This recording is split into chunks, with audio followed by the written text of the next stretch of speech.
Shalom à tous et à toutes. On va parler aujourd'hui de Chol HaMoed. Peut-on faire du shopping, des courses pendant Chol HaMoed, donc pendant les jours de demi-fête? Question très importante, notamment pour mesdames qui des fois profitent de ces quelques jours de vacances, bien pour faire les courses. Est-ce qu'on a le droit de faire les courses pendant Chol HaMoed, oui ou non? On rappelle que de manière globale, il y a une misa de la Torah d'honorer Chol HaMoed. La Gemara dit que c'est inclus même dans ce que dit la Torah, Mikra et Kodesh. Donc les jours de demi-fête sont inclus dans les fêtes de manière globale, dans ce qu'on appelle Mikra et Kodesh, des convocations saintes. Il y a une mitzvah de la Torah d'honorer la fête, de bien s'habiller, de faire des bons repas, de faire des belles choses, d'honorer la fête.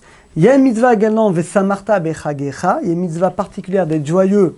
Dit le Gaon de Vilna, c'est pas seulement pendant Yom Tov, c'est pendant toutes les fêtes, donc tous les jours de Sukkot, tous les jours de Pessah. Et mitzvah également d'acheter. Alors quand c'est pour les besoins de la fête, évidemment, il n'y a pas de problème. Il y a mitzvah d'acheter, voilà, des cadeaux, des vêtements pour le conjoint, pour la femme, les enfants. Tout ce qui est pour les besoins de la fête, non seulement il n'y a pas de problème, c'est même une mitzvah. Le problème va être d'acheter des choses qu'on ne va pas forcément porter ou utiliser pendant la fête. Là, déjà, ça va être beaucoup plus embêtant. On sait que normalement, on ne peut pas travailler Chol HaMoed, on ne doit pas faire de travail, sauf pour, si c'est destiné à éviter une perte d'argent. On rappelle certains exemples qu'on avait déjà donnés. Quelqu'un, il a des denrées, et pendant le jour de Chol HaMoed, c'est là où il peut les vendre. Quelqu'un, c'est le jour d'un marché, par exemple, et là, il y a pile le marché des denrées qui vend, ça tombe Chol HaMoed, et s'il ne le vend pas là, eh ben, il risque après de sa marchandise de la vendre à perdre. Donc, il va perdre vraiment le capital, donc même ce que ça lui a coûté, il va perdre de l'argent. Dans ce cas-là, pour éviter une perte d'argent, on a le droit. Il dit également le Rav de Yosef, si quelqu'un il a une dette, il a une dette. Et là, Chol HaMoed, il a la possibilité de vendre beaucoup de marchandises et de solder sa dette. Et sinon, sa dette elle risque de lui causer des préjudices. Là également, tant que ce qu'on fait, c'est destiné à éviter une perte d'argent, ou alors quelqu'un, nous qui n'a pas vraiment de quoi faire bien ce qu'il faut pour la fête, et là, il attend de gagner Chol HaMoed pour pouvoir faire des belles choses, acheter des belles choses en l'honneur de la fête. Dans tous ces cas-là, étant donné que le but, c'est pas seulement de gagner de l'argent, mais c'est d'éviter une perte d'argent, ou alors de pouvoir assumer les besoins de la fête, dans ce cas-là, j'ai le droit.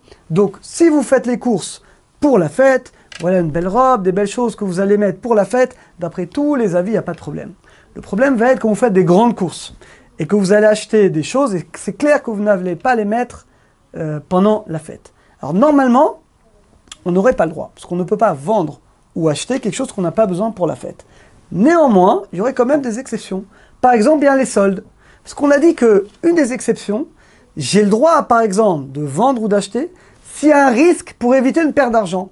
Donc imaginez que vous trouvez un produit, imaginez c'est les soldes, imaginez pendant Chol HaMoed, et donc si vous attendez la fin de la fête, eh ben, en général cet article, soit le prix va remonter, soit en général il y sera plus, soit il n'y aura plus votre taille, en tout cas, donc dans ce cas-là, il y a vraiment une perte sèche. Dans ce cas-là, vous avez le droit de l'acheter. Pourquoi? Parce que vous l'achetez finalement avec une intention d'éviter une perte. Mais le mieux, si vous voulez faire le mieux quand même, quand vous l'achetez, vous pensez que vous l'achetez en l'honneur de la fête.